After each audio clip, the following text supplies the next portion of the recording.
안녕하세요. 큐티나는 목사 안상혁입니다. 오늘도 주님 은혜 안에서 좋은 하루입니다. 오늘 묵상할 하나님의 말씀은 다니엘 11장 1절에서 9절까지의 말씀입니다.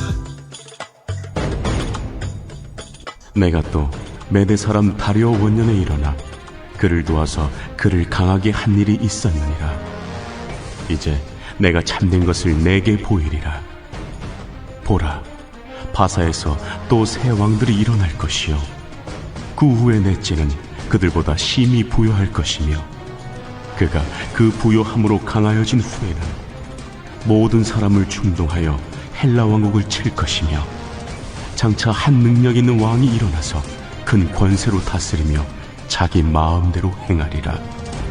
그러나 그가 강성할 때 그의 나라가 갈라져 천하 사방에 나누일 것이나 그의 자손에게로 돌아가지도 아니할 것이요 또 자기가 주장하던 권세대로도 되지 아니하리니 이는 그 나라가 뽑혀서 그 외에 다른 사람들에게로 돌아갈 것임이라.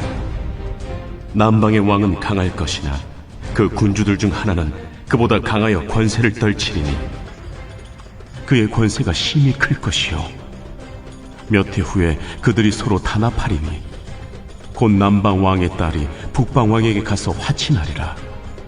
그러나 그 공주의 힘이 쇠하고 그 왕은 서지도 못하며 권세가 없어질 뿐 아니라 그 공주와 그를 데리고 온 자와 그를 낳은 자와 그때 도와주던 자가 다 버림을 당하리라.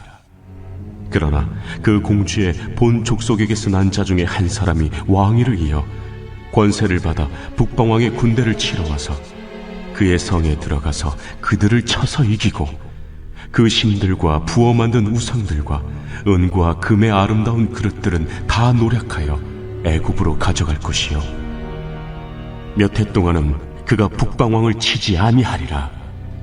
북방왕이 남방왕의 왕국으로 쳐들어갈 것이나 자기 본국으로 물러가리라. 오늘은 다니엘 11장 1절에서 9절 말씀을 통해서 말씀하시는 하나님이라는 제목으로 은혜를 나누겠습니다. 그리스도에 계속되는 예언이 주어집니다.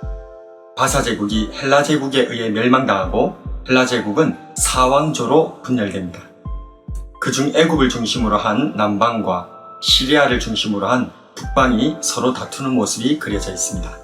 먼저 2절에 바사 제국의 심히 부요하고 강한 넷째 왕은 에스더서의 아하수에로 왕, 역사적으로는 영화 300에 나오는 크세르크세스입니다. 그가 살라미스 전투에서 헬라의 알렉산더 대왕에게 결정적인 패배를 당하며 바사 제국은 몰락하고 알렉산더 대왕의 헬라 제국이 크게 강성하게 됩니다.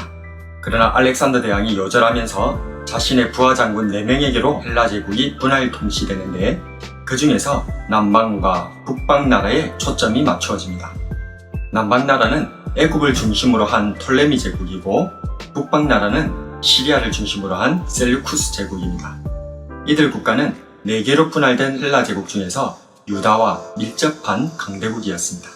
그들의 관계에서 강하다라고 묘사된 것은 그 사이에 낀 유다의 관점에서 보는 것으로서 유다의 실제적 지배권을 행사하는 것을 의미합니다. 먼저는 남방국인 톨레미가 강盛했습니다. 톨레미 제국은 BC 3세기 내내 팔레스틴의 지휘권을 가졌었습니다. 뿐만 아니라 주도적으로 북방국인 셀루쿠스 왕에게 자신의 딸을 주어서 셀루쿠스의 지배권도 가지려 했습니다. 그러나 셀루쿠스 내에서 이러한 톨레미의 세력을 축출하게 되자 북쪽을 정벌하여 지속적인 주도권을 행사하게 되었죠.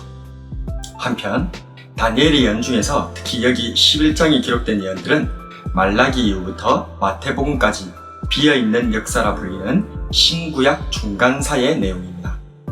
구약 성경의 역사서에서는 열왕기하 혹은 역대기하까지를 통해 남왕국 유다가 바벨론에 의해 멸망당한 후 바사왕 고레스 원년에 예루살렘 귀환을 공포하는 것까지 기록되어져 있습니다. 그 이후의 바사 포로기 시대 이야기들은 에스라, 느헤미야, 에스더, 학개, 스가랴, 말라기에 부분적으로 기록되어 있습니다. 그래서 학개 스가랴 선지자의 동료로 스룹바벨 성전이 재건된 후 느헤미야 선지자에 의해 성벽까지 재건된 이후로의 내용은 성경 기록에 없다고 생각하곤 합니다. 그러나 우리가 묵상하고 있는 다니엘에서는 이 신구약 중간사에 일어난 이야기를 매우 자세히 보여주고 있습니다. 가령 다니엘 2장과 7장에서는 바벨론 바사 제국 이후로 이어지는 헬라 제국의 이야기와 그 이후의 로마 제국에 대한 이야기도 기록되어 있습니다.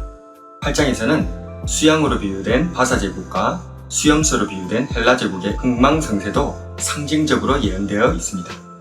우리는 일반적으로 말라기 이후에서 마태복음에 이르기까지 하나님께서 입을 닫으시고 말씀하시지 않은 것으로 알고 있지만, 이처럼 실상은 다니엘을 통해 하나님께서는 계속해서 말씀하고 계셨던 것입니다. 심지어 오늘 본문의 다니엘 11장에서는 다른 누구도 아닌 그리스도께서 직접 들려주실 뿐만 아니라 너무나도 자세하고 상세하게 비유가 아닌 실제 역사를 말씀하고 계시는 것입니다.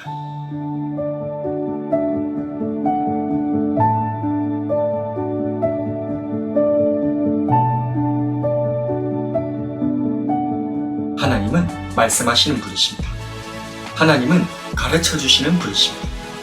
하나님은 말씀으로 보여주시는 분이신 줄로 믿습니다. 그러나 여호와께서 그들에게 선지자를 보내사 다시 여호와께로 돌아오게 하려 하시매 선지자들이 그들에게 경고하였으나 듣지 아니하니라.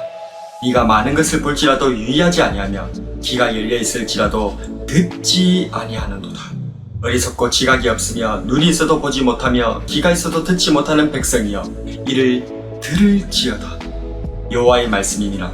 너희들이 내 말을 듣지 않았기 때문이니라. 내가 내 종 선지자들을 너희에게 꾸준히 보냈으나 너희는 그들의 말을 듣지 않았느니라. 여호와의 말씀이니라. 오늘도 하나님께서는 나에게 말씀하십니다. 이제 우리의 귀를 열고 우리의 마음 문을 열고 하나님께서 성경으로 나에게 하시는 말씀에 귀 기울여 순종하는 저와 여러분이 되길 주님의 이름으로 축복합니다.